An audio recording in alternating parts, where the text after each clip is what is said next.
And I view this as something much deeper and much more nuanced than's being said. In my opinion, I am deeply disappointed that children would be in attendance of this. I don't think it has anything to do with hating people. It has nothing to do with bigotry.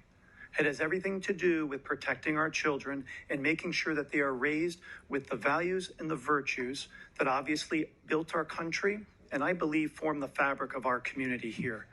I'm disappointed because what I'm hearing from Mrs. Moore is that, you know, you've got a space and a time for this drag queen contest before. You mentioned it's family friendly. I've not been to it, so I can't comment on that. But according to your comments, later in the night, things turn more risque. And I think the policy before of telling the children, listen, this is not for you. I don't think any of us in this room would agree to have a parent showing their child porn at home on the internet. I think we would be totally against that. And I think that's a fair thing to state.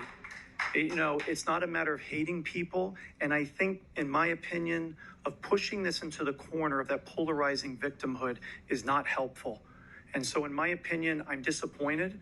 John Adams, our second very, unsadly, not very illustrious president, at least in history, told us two things will make America thrive: the practice of private moral virtue and the rule of law.